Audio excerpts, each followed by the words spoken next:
Jellën dhe megjithatë unë prap besoj në vlerat e asaj hardcore që i themi në të Amerikës, që Amerika ditë rivitalizohet prap. Ky është debati i hapur atje dhe gjerësisht, që të gjithë dinë më tashmë që demokratët do fitojnë.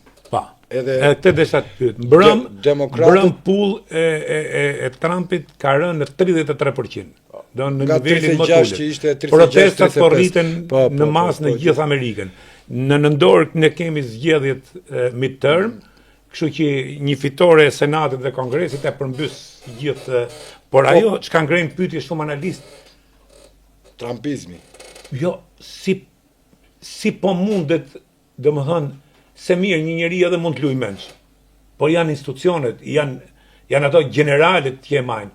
Megjithatë ky hoqi shef në shtabit, ky hoqi shef në antiterror, ky hoqi prokuror, ky hoqi gjithë, domethënë. Dhe këto njerëz që i binden këtij veprish, domethënë ky ka arritur në një pikë tamam se do që nuk po ka më njerëz rreth tij që i thonë ej nalu. Problemi pas këtu futemi pastaj edhe në politik, po edhe në profilin e tij psikologjik. Dhe shumë zëra e shpjegojnë këtë rënje të Amerikës me dëshirën e tij të madhe dhe së fundit të vetme për të mbetur në histori. Nuk është rastishme. Pavarësisht si mbetet se në histori ka me dhe Hitleri. Nuk është rastishme.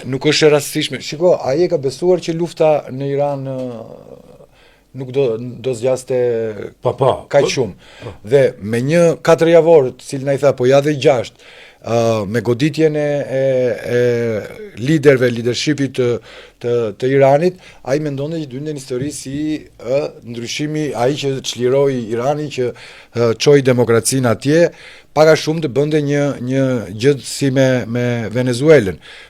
Sigurisht nuk është Irani Venezuela. Shumë larg. Pra doja të thoja shkurt që e ka me historinë. Ai përpjekjen e tij tani e ka me historinë. Ju e dini shumë mirë çështjen e firmës të dollarit që ka kërkuar dhe foton, apo dhe me Nobelin. E kupton këto debatet për Nobelin.